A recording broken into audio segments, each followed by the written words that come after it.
Hello, and welcome to Wicked Wednesdays, your weekly podcast on sex and sexuality, with an emphasis on BDSM, kink, and poly relationships. I'm your host, Wicked Fellow, and this week we're going to talk about jealousy in poly relationships. Before we get into that, I want to thank our newest Patreon subscribers, Daniel and Nina. Thank you guys very much for your support. If you're interested in becoming one of our subscribers, head over to my website, www.wickedfellow.com. You can find all of our links there, show notes, transcripts, and of course our Patreon site. Really appreciate it, guys. Your contributions help make all this possible. One other quick note, I'm not recording in my normal studio, so it is a bit louder in here. I'll do what I can in post to lower any background noise, but you might hear quite a bit more than your usual podcast. Once the move is over, hopefully I'll be settled down in a place where I can have a set studio and I won't be worrying about setting things up every week or recording in an unheated garage with really bad sound.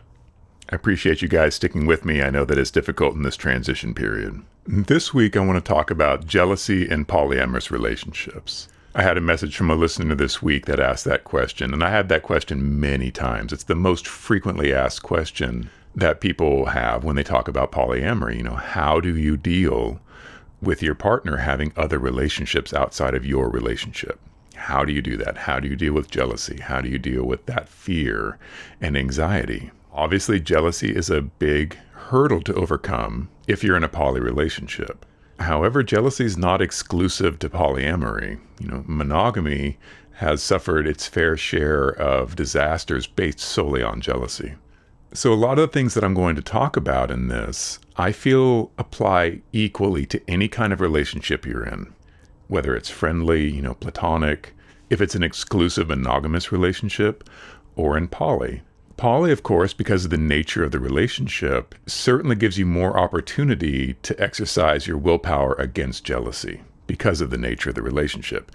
Usually your partners have other partners actively, and that's something you have to deal with.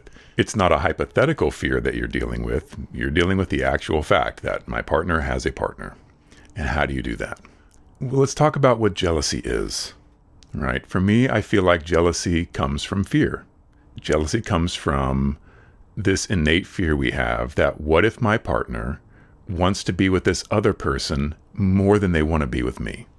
How do I deal with that? What would I do? That seems like a terrible feeling. It's a bad feeling. I don't want to have that feeling. And again, that's not just a poly thing. That functions in monogamous relationships just as strongly and has been the end of many monogamous relationships. It's been the end of a lot of poly relationships too, because jealousy is one of those fears that can be very corrosive to a relationship. Like most feelings that people have, I don't think there's any way to just not be jealous. It's like not being afraid or not being happy. And I feel like everybody in almost any relationship deals with jealousy at some sort or another.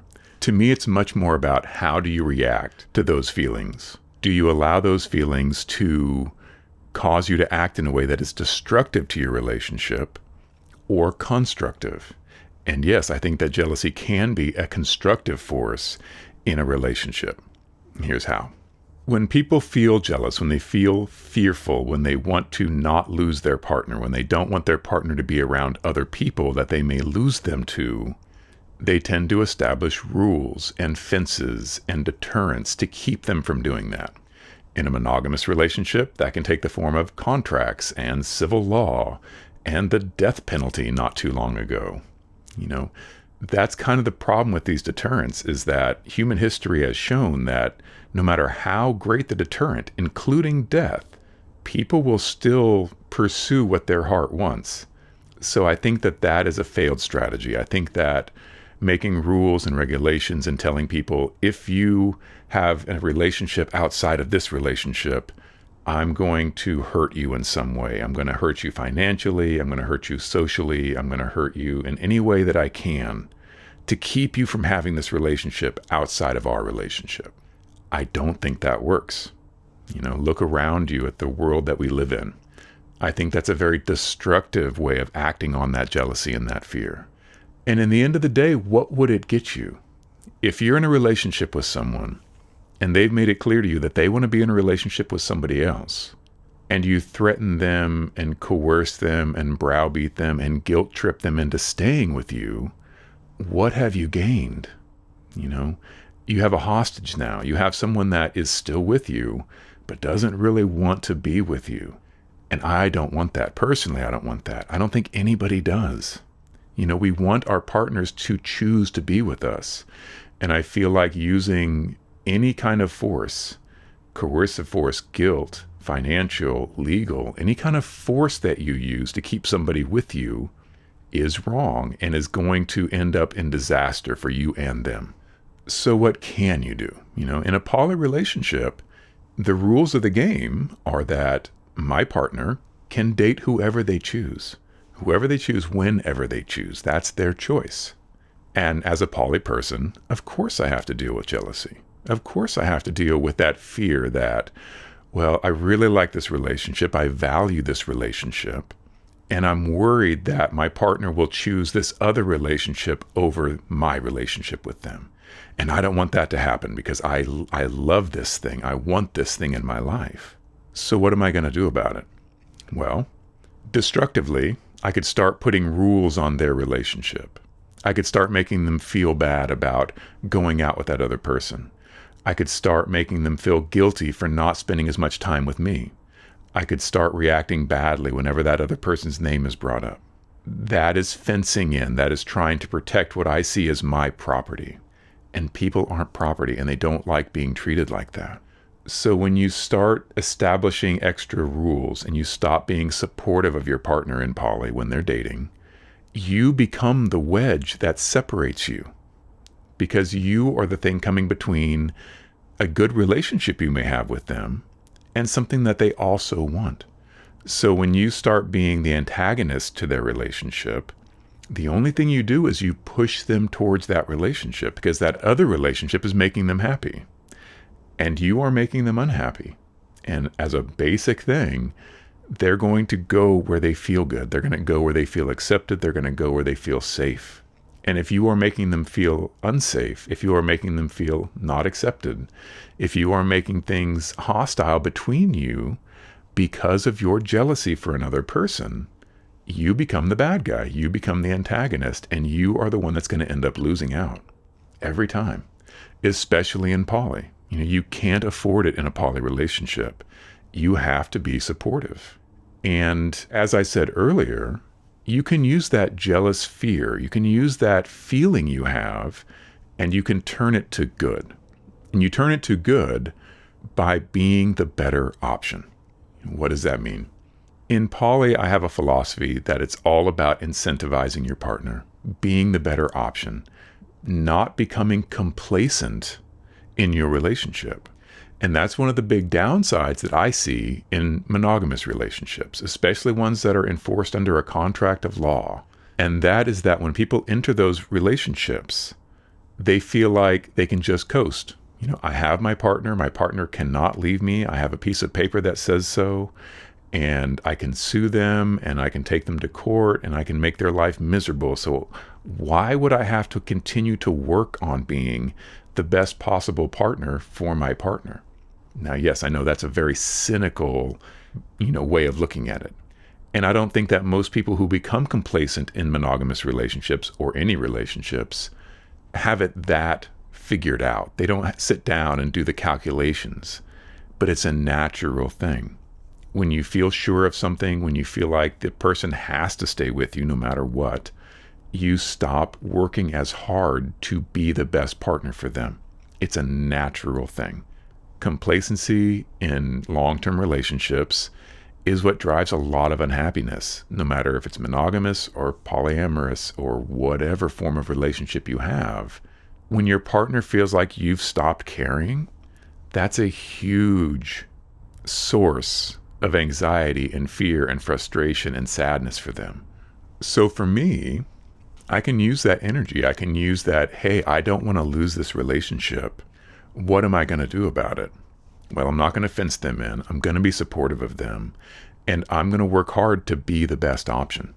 I'm going to be the one that doesn't become complacent. I'm going to be the one that makes their favorite breakfast. I'm going to be the one that supports them in their endeavors and what they want to do. And I'm going to be the one that encourages this relationship. I'm not going to give in to my fears and allow my fears to cause me to do destructive things for our relationship. I'm going to use that energy to fight complacency. I'm going to use that energy to be a better partner. And of course, that always begs the question, well, what if I'm super supportive and I don't drag my partner down and I don't fence them in and I really support this new relationship and they still leave me for this new person?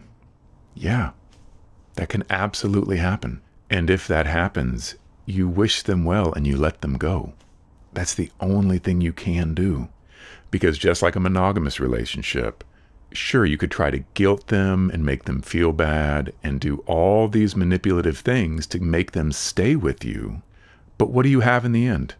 You have somebody that you know would rather be with somebody else. So that is just not an option for me.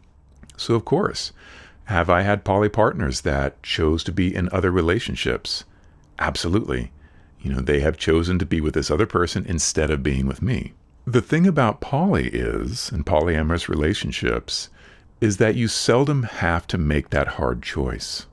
That is kind of limited to monogamy, where I'm in a relationship with X person, I want to be in this relationship with Y person, and I cannot have that unless I no longer have a relationship with X person.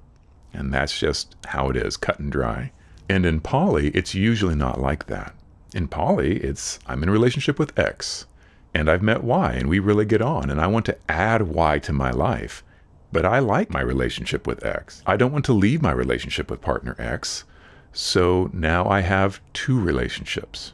That's how poly works. That's the ideal of poly, is that you don't have to choose. You can have both. And if your partner is supportive and you have a good, healthy poly relationship, it works fine. But just being in a polyamorous relationship doesn't mean you never have to let people go. Because as I've said before in these podcasts, people change and people grow.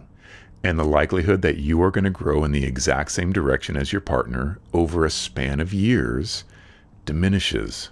So a relationship that was good and happy and healthy 5 years ago, maybe it's cooled now. Maybe that relationship isn't as strong as it was. Maybe you guys are drifting apart. And that is not a failure. That just is how people are. It's how relationships work. So I've certainly had poly partners who I was in a long-term partnership with. And at one point we realized, hey, we've kind of grown apart. And I don't even really know if we're partners at this point anymore. These don't have to be acrimonious things. This can be just a realization you have between the two of you that, yeah, I still like you. I'm still happy to be friends. But yeah, we haven't really had a relationship like we used to have for quite some time now. And we probably shouldn't call each other partners anymore. You have this new relationship that you really enjoy, and I have this new relationship that I enjoy. We're going to move on. And that is fine. In the poly world, that's not uncommon. And I feel like the separations, the comings and goings of relationships are a bit less abrupt and acrimonious than they can be in other styles of relationship that I've had, because I've had monogamous relationships. And while that same scenario can certainly happen, oftentimes the end of those relationships tends to be a bit more fraught. Now, in poly relationships, I've been focusing on the person that is being introduced to the new relationship. As someone that is starting a new relationship in poly, you do need to be aware of how you are affecting your current partners. And there's something called new relationship energy, NRE. And it's a common thing in poly where an established partnership, one of the partners will get a new boyfriend or girlfriend, and in the excitement of that new relationship, they will begin to neglect their current partner. It's a very common thing. It's very hard to remind yourself and stay grounded and centered enough in your new relationship to not neglect your current relationships. So I don't want this to come off as it's always the passive partner's problem that they need to deal with. Poly is teamwork. Relationships are teamwork. So it's not entirely on the passive partner, the partner that is not taking on a new current partner. It's also on the person that's taking a new partner. They have to be especially aware in that new relationship time period that they don't start neglecting their current partner or partners. That's something that you do need to be very aware of. as a poly person.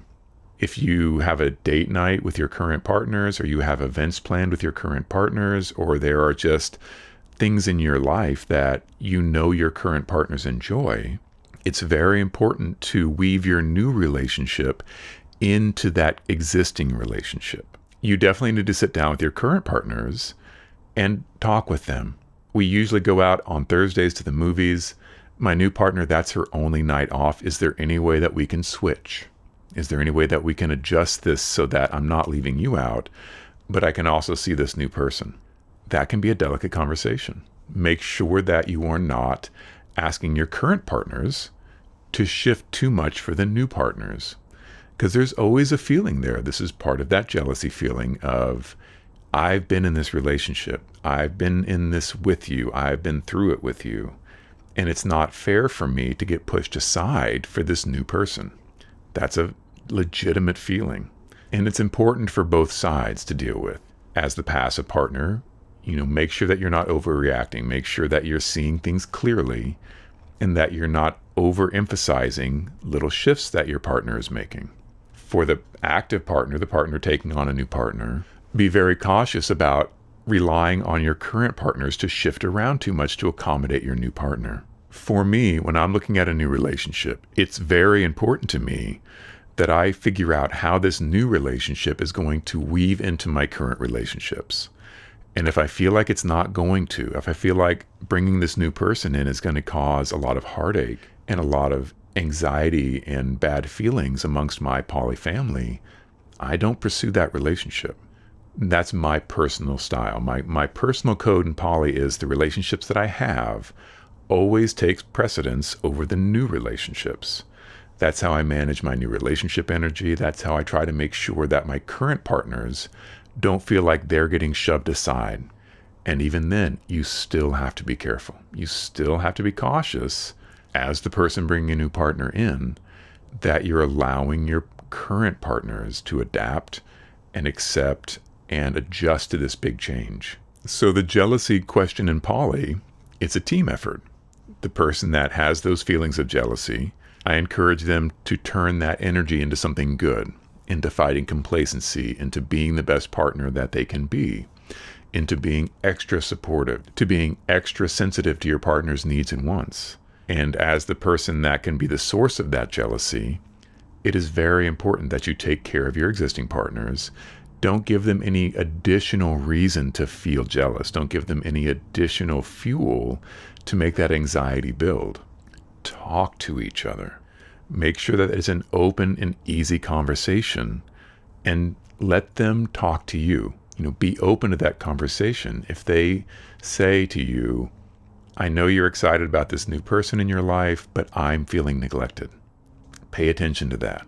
Even if you feel like it's not warranted, even if you feel like they're overreacting, even if you feel like you haven't changed in any way towards them, if they're telling you they feel that way, that's how they feel.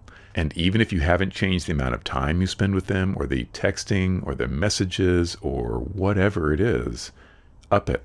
Bring up your game a little bit. Show them that they are important to you, that this relationship is valuable to you, that this new person in your life is an addition but not a substitution.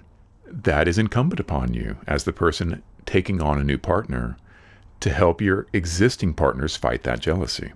That's just how poly works. It's a team effort, and neither side of the relationship can be expected to bear the full brunt of any change.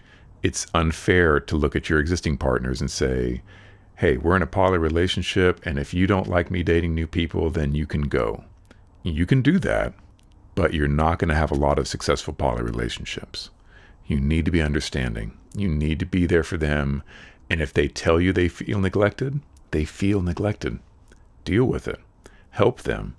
Give them the encouragement they need to not feel neglected. For me, that's how I deal with it. I've had a lot of poly relationships. I've certainly felt those pangs of jealousy. I don't feel like I'm such an amazing catch that my poly partners could never meet someone that was a better fit for them than I am. Of course it can happen. If that happens, I'm fine with it.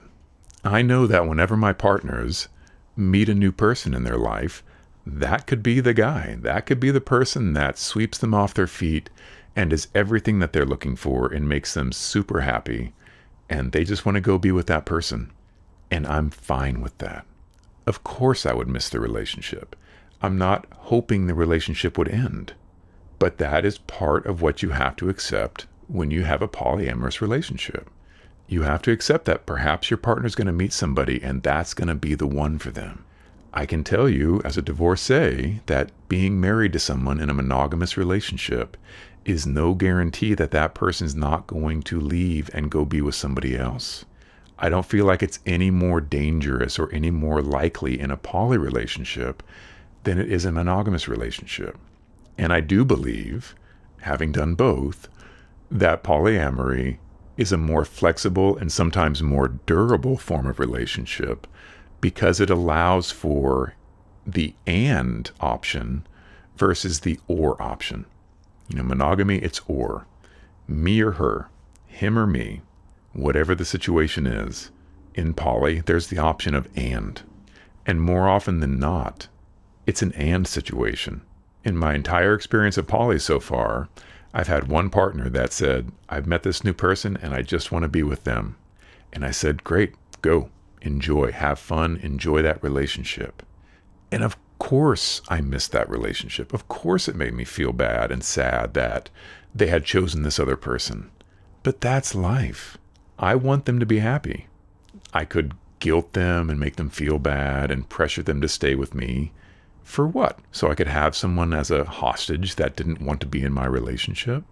No, I want them to be happy. Prioritizing your partner's happiness is an outstanding way to be a better partner, whether it's a poly relationship or a monogamous relationship. If you focus on what makes my partner happy, I will do those things. You're going to be very successful in your relationships. It doesn't make them bulletproof. It doesn't make them fireproof or whatever the hallmark slogan of the week is. You can do everything right and be super supportive and always seek out your partner's happiness, and they can still decide to up and leave. That's just life. That's just life. I don't believe it's any more likely in poly than the other relationship styles that I've been in. That's my experience. Other people may have a very different experience, and they tried poly and it didn't work out for them. I know that monogamy has not worked out for a lot of people either. There are pros and cons, I feel. For me, I know that monogamy doesn't work and polyamory does. I enjoy this lifestyle. I definitely want to help people that are in poly relationships have better poly relationships, impart some of the lessons that I've learned in my poly relationships. And I also want to destigmatize poly. If you're mono and that's just how you are, I'm fine with that. You do you. That is no skin off my nose. It's very hard for me when the poly community is attacked so blatantly and so unfairly. The poly community is a huge punching bag, and it's not fair. It's not right. We wouldn't allow another minority group to be attacked like that in this day and age. Obviously, there are things in this world that are a lot harder than being poly. I do not dispute that. But why would you go out of your way to attack somebody else if it's not hurting you? Be a bit more accepting. Be a bit more open and understanding. I'm going to return to the poly conversation periodically throughout this podcast. And this won't be the only time we talk about how to deal with jealousy in poly, because that is one of the major factors that people that are starting out in poly have to deal with. And even long-term experienced poly couples have to deal with jealousy. There was a part B to that question, which was, how would I introduce my existing monogamous partner to being polyamorous? And this harkens exactly back to the conversation I had about if you realize that you're kinky and you're in a vanilla relationship, what do I do about that? And my advice is very similar. And that's, you have to tread lightly, you have to go gently. And you have to understand if what you're asking your partner to do is absolutely not for them. If you signed up for a monogamous relationship, it is unfair to expect your monogamous partner to switch over to a poly relationship for you if that's not what they want. And that can suck. I know personally how hard that can be. but it's not their fault. Like, they didn't sign up for this. They had one kind of relationship in mind, and you are the person that wants to change that fundamental relationship style. Unfortunately, it is on you to deal with that.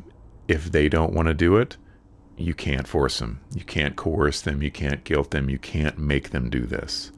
Hopefully, they'll be open to it. Hopefully, they'll be open to trying it.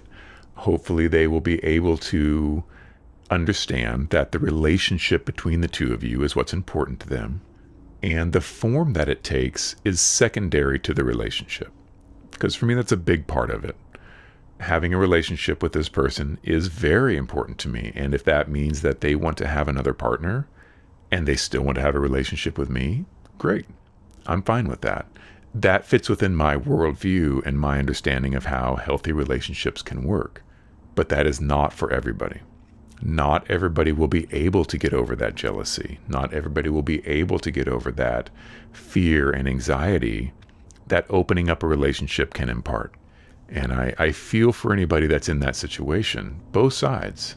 I feel for the person that doesn't want to leave the relationship they have, but they want to add more to it, the potential poly person. And I understand the person that thought they were in a monogamous relationship and realized that, oh, my partner now wants to have more than me. How do I deal with that? I get it. The whole part about pursuing your partner's happiness, that is key. It's certainly not impossible. I have known successful poly relationships that started as mono relationships.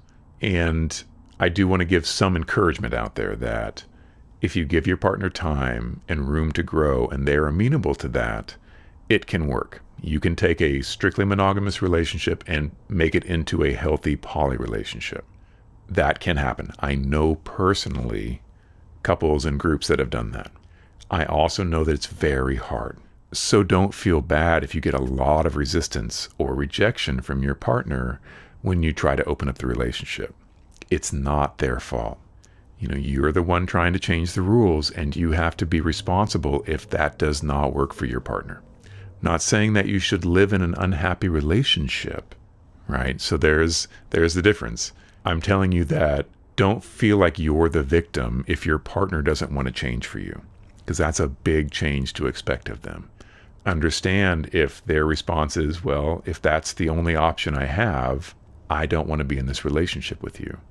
That is perfectly acceptable and understandable, and you have to accept that of them and not make them feel like the bad guy if you make that choice. For partners out there that have had this brought to them and you were in a monogamous relationship and your partner now wants to be poly, how do I deal with that? Ask yourself what's important to you. If you enjoy this relationship, it's fulfilling to you, and you want this relationship to continue, ask yourself why you're opposed to it being open. If it's straight fear, if it's straight jealousy, if it's straight, I don't want to lose my partner to somebody else, consider that the option you're giving your partner, if you say it's me or nothing, you are making that happen. Like, if you're afraid of losing your partner, by giving them an A or B choice, you're causing them to choose the other person. It's always going to work that way. So examine yourself. Ask yourself, what do you want? Examine yourself and say, well, I don't want to lose them. I don't want to be open because I don't want to lose them. If you insist on remaining closed, you're probably going to lose them. So you may be working against yourself in what you really want. But if it's not for you, if you think it's morally wrong and you feel like this is not what you bargained for, then you have to let them go. And you have to hope for their happiness, and you have to not be resentful and bitter. You have to realize that they're at a tough spot. No one leaves a happy relationship joyfully to go run off and try something new. It's always difficult. It's always frightening. It's always scary. It's always very difficult to approach your partner and try to make a change like this. So be supportive of them. Even if they're doing something that you don't want to happen, look at your options. You can be antagonistic and start a war and burn those bridges and make it impossible for you to ever be sociable again. And that happens every day. Or you can realize, I can't make this person want to be with me and me alone. So what am I going to do about it? I encourage you to be a big person and say, this isn't what I want. I enjoy our relationship, but I want you to be happy. And if this is what's going to make you happy, I support it. I don't want it, so you have to do this with somebody else, but I'm not going to fight you on it. I'm not going to make you feel bad. I'm not going to attack you. I'm going to let you go, and I'm going to let you do your thing. That's the best you can do. Fighting's not going to make it better. Threats, jealousy, coercion, guilt, the law, none of that's going to bring that person back to you. You can only make it worse. Or you can preserve whatever is left of that relationship, whatever is good between the two of you. It's so much better to have a friend that was once a lover than to have an arch enemy that was once a lover. That is not something I wish on anybody. So yeah, I will be talking about this a lot more in the future, just general poly dating advice, poly relationship advice. But keep those questions coming. This was a very heartfelt question I got from a listener, and I wanted to hit it right away because it's such an important topic. I get it asked all the time. And I do feel like I have a successful and good philosophy on this. Master your own jealousy. Use it to do good. Never get complacent, whether you're in a monogamous or a polyamorous relationship. Want the best for your partner, even if the best for your partner isn't you. Be humble enough to accept that. Be humble enough to want their happiness over what you want. And if being with somebody else is what they need and what they want, you gotta let them go and wish them well and be their friend. That's the best kind of person you can be. Okay, studio updates. I am smack dab in the middle of the process of moving. I have a little temporary studio I've set up out here in the shop, and this should work okay. I know that it is a bit noisy out here, and I do apologize for that. Bear with me until I get moved. It's going to be another couple weeks, but hopefully 2 to 3 weeks, and I'll be settled in our new place in Michigan. You'll be seeing a lot more Katja, and I know that it is very exciting for some of you. And I will be settled in one spot and hopefully really getting back on my feet as far as the studio and the podcast and my business. Remember, you can always find information about us at our website, www.wickedfellow.com. You can find show notes, links, our YouTube page, all the podcasts, podcast notes, and all of our adult websites. Check it out sometime. It's the one-stop shop for all your Wicked Ways studio needs. As always, consent is king. Take very good care of each other. And I'll see you next week.